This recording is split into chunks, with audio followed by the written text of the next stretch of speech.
Hello, everyone. Thank you for tuning in to the Lewis Center interview series. Today is May 3rd, 2023, and we have as our special guest former ambassador to Honduras, Dr. James Creagan. Serving under 9 U.S. presidents, Dr. Creagan led a diplomatic career spanning 3 decades.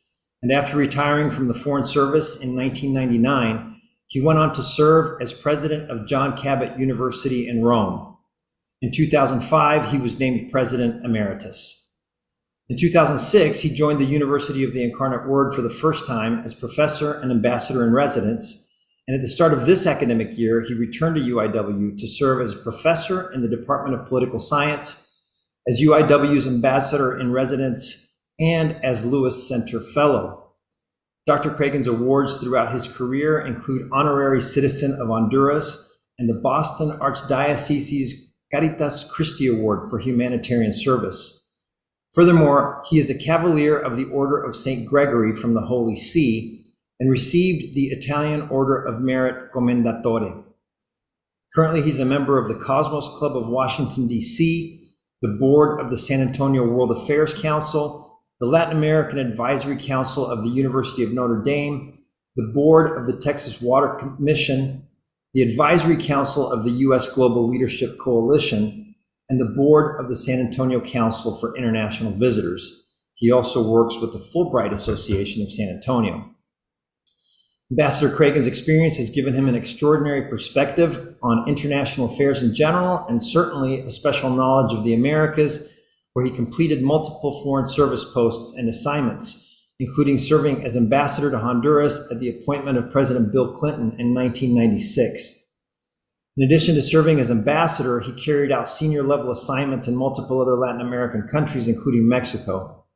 Jim, thank you for returning to UIW and for your support of this series. I really look forward to having you as a guest regularly over the course of the coming months, so we're not forced to cover too much in 1 or 2 interviews. We have so much to talk about. For this interview today, I'm very much looking forward to focusing on our selected topic of Honduras and your unforgettable experiences there. Well, it's great to be here. Great to be back at UIW, and great to be with you, Rafael, and the center, which has a very important future, I see, with United States looking toward and working with Latin America and the leaders of Latin America. So it's really, really important that at this time, UIW is creating and you have been leading this center for Latin America. Well, thank you so much, Jim. And really, and you being a part of it, it really helps me do what I'm trying to do. And both of us serving UIW and the mission of the Lewis Center together, it's really an honor and a privilege. So really looking forward to talking about Honduras at a time when we think about the Honduran community with a heavy heart, given the recent tragedy that occurred outside of Houston. It's a really terrible thing. Now, my prayers, I know your prayers as well, Jim, go out to the families of those Honduran immigrants who are now in a better place. Jim, to get our conversation started today, I want to ask you about a time when Honduras appeared prominently in our national news back in 1998 for a different tragic event, this one a natural disaster, more specifically Hurricane Mitch. You were ambassador when Mitch hit. Tell us, Jim, about your experience during that disaster, which caused so much destruction to the economy and infrastructure, and worst of all, of course, so many thousands of lives lost. Surely one of the most challenging chapters in your career. Yes, an incredible challenge and experience for me, for us, the United States, and so much so for Honduras, from the president on down to the orphans who we had at one point living in our house. That's another story. But here we were, the end of October. Hurricanes don't hit generally late in October, but it was October 28th. And Hurricane Mitch had been forming out in the Atlantic and moving toward the Gulf, tight-knit hurricane, Category 5, with a real defined eye. And it was going north through the Yucatan Channel.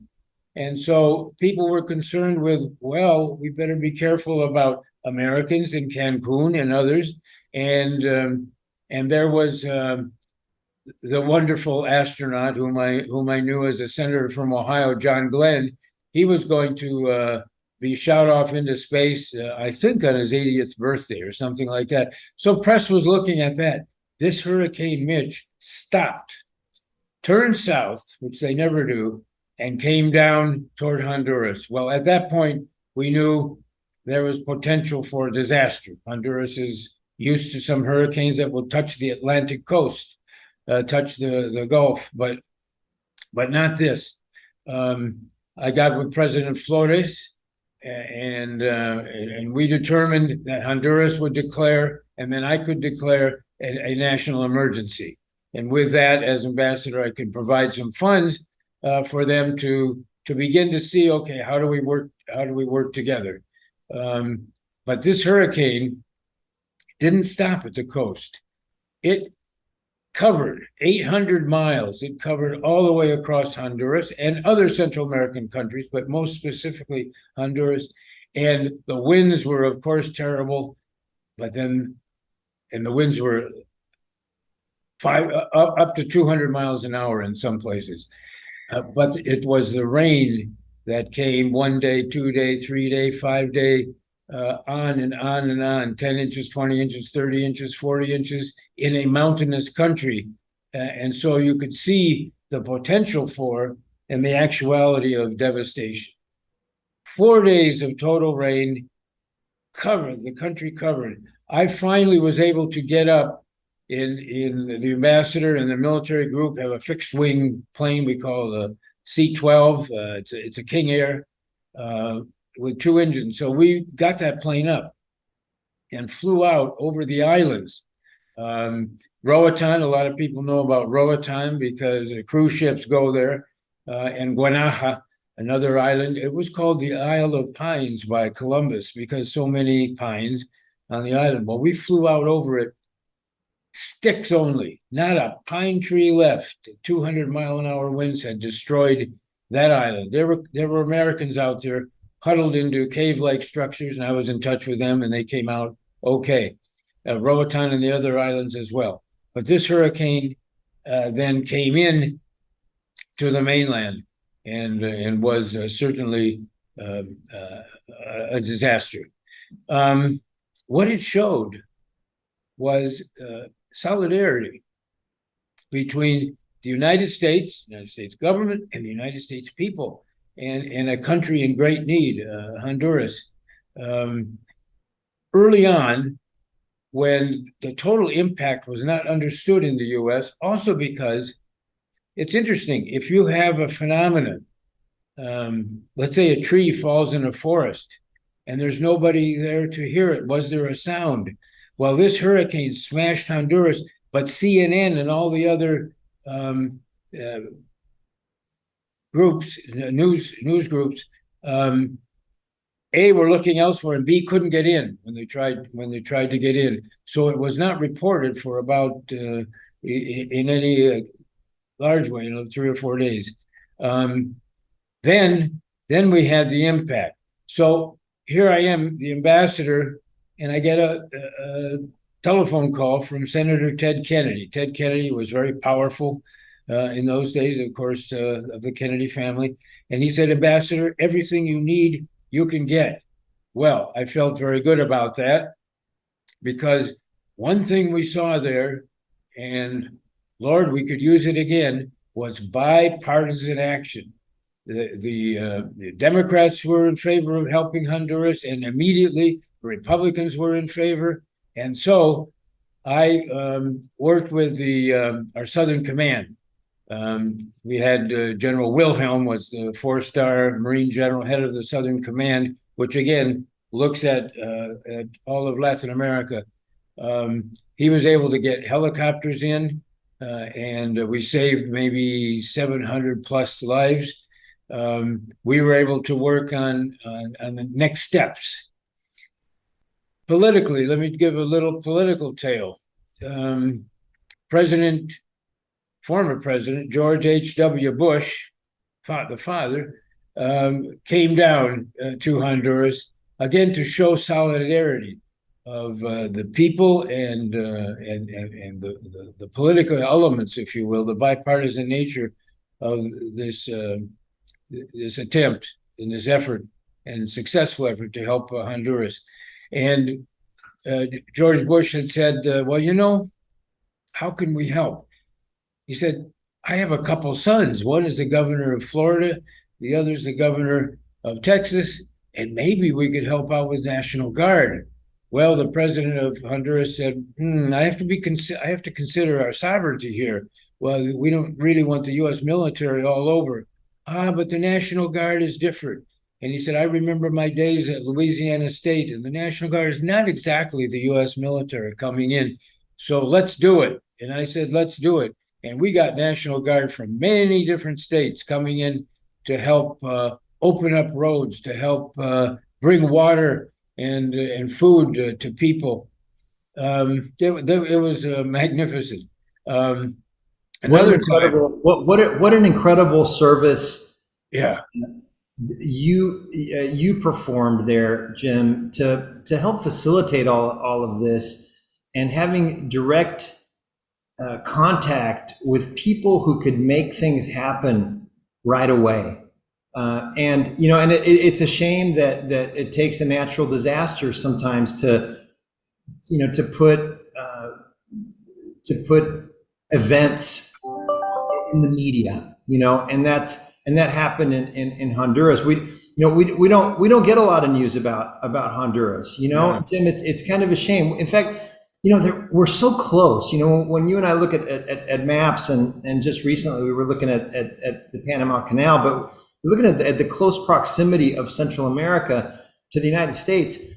But, you know, Central America is not in the news that often. You know, right now, you know, there's other things happening in geopolitics and international affairs, and a lot of our bandwidth is taken up by other important matters and things happening in Ukraine, of course, and relations with China and so forth. But, you know, Central America isn't. You and I know the importance, but other people may not really get it. Like what? Why should Americans be interested in Central America at this time in our current time of history, in the year 2023? Why should Americans be interested in Central America? Why should Americans be interested in Honduras when it comes to geopolitics? Yeah, well, good question. And you know, history has handed the United States the hand that it has. In fact, a responsibility, really, which goes beyond our borders, a responsibility in the world. We're of the world and in the world. But when you ask a question like, well, who cares? What's the geopolitical importance? I have one word for you: China. China is extremely interested in Honduras. In fact, they have been working with the government of Honduras to make a big change, and that is that Honduras now recognizes Beijing as the government of all China. That includes Taiwan. Very important for China to get that geopolitical act done. It involves, of course, aid, but aid comes from Taiwan as well. In any case, China's interest is intense in Latin America. We can call that competition, if you will. I'm not talking about guns and all of the things we think of.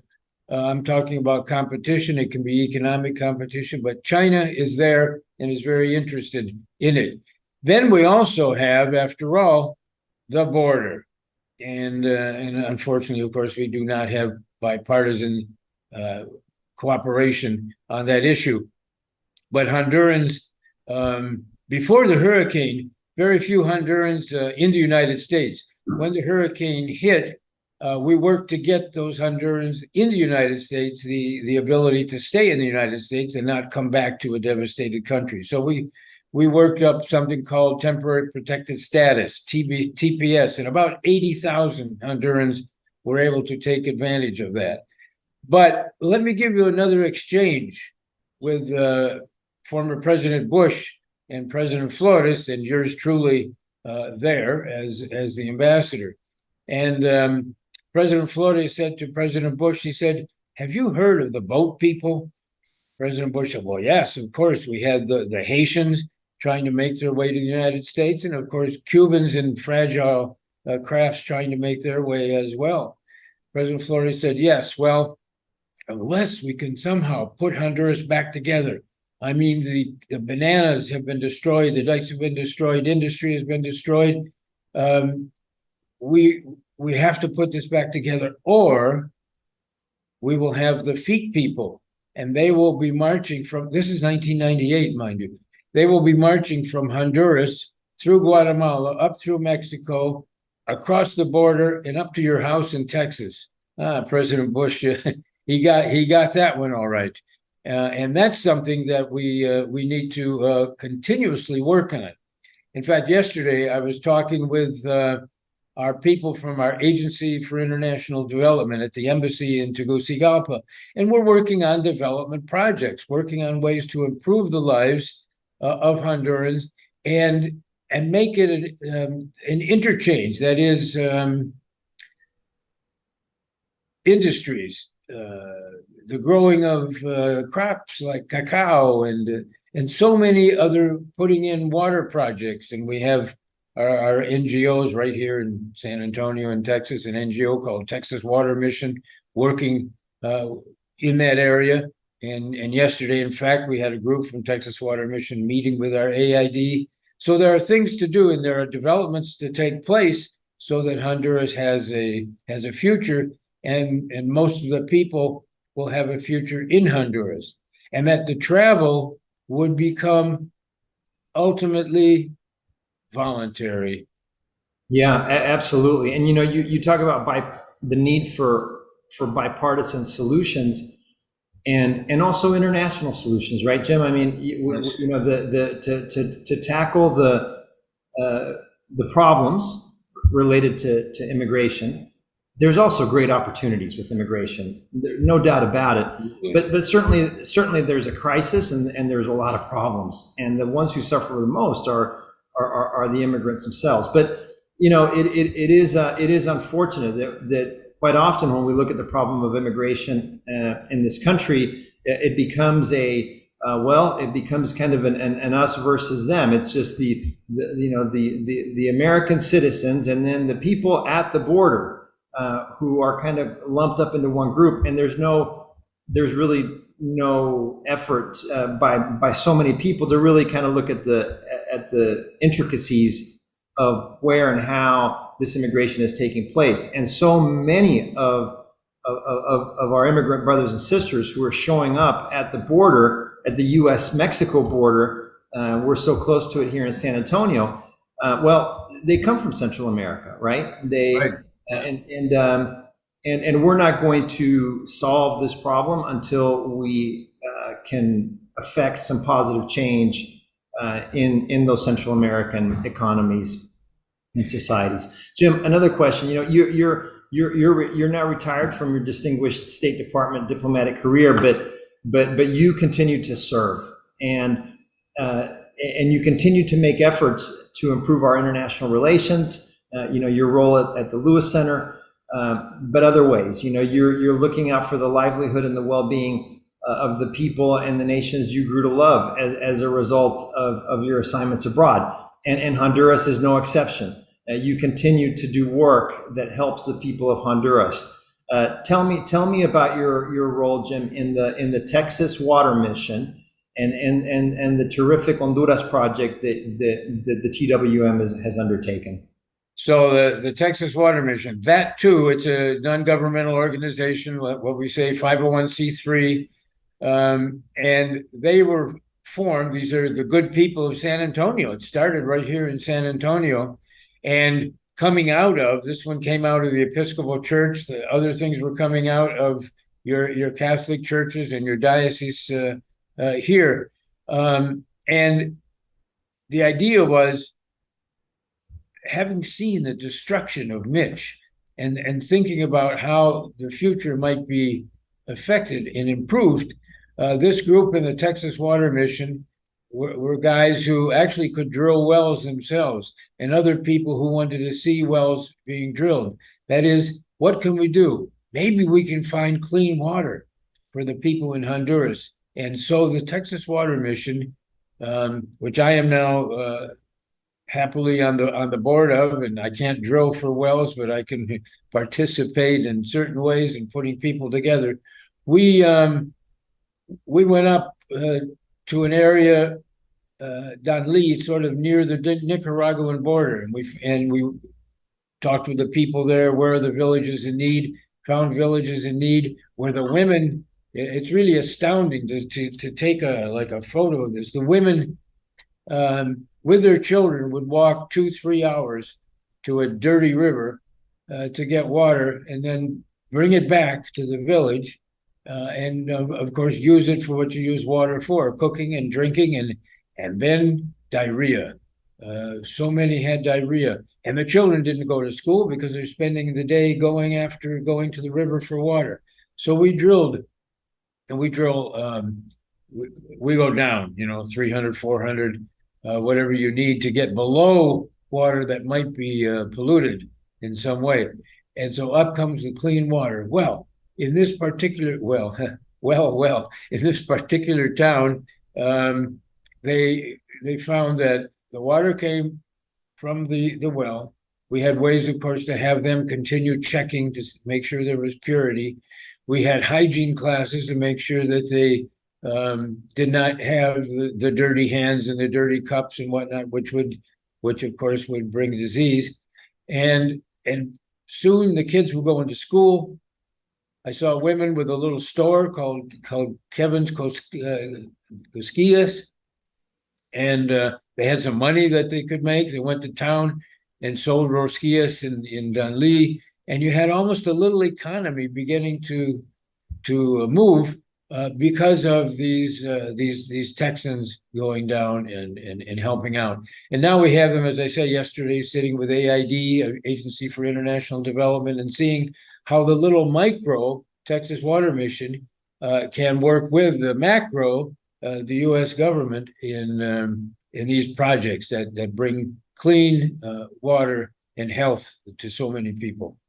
Well, it's terrific work, Jim, and I'll give a shout out to our friend Linda Stone over there as well. I know she's doing great. She's down there, yeah. So keep doing that, Jim. Really, we're kind of coming to a close here. We're running out of time, and I know you have another meeting to go to. So I want to thank you for being a part of the interview. We're going to have to do another one again soon if your schedule will allow, sometime this summer. Today, just for the record, is May 3rd, 2023, and hopefully by August we'll have another one recorded, Jim, on so many of the topics that you and I can touch on. Thank you, sir, for being a fellow of the Lewis Center, for returning to UIW, and for everything you did for the United States of America and for our partner nations. It's really great to have you here today for our series and to have you back at UIW, Jim. Dr. Hoyle, Raphael, thank you, and hope to come back, and there are more tales of Central America and the world. Thank you, sir. We'll touch very soon.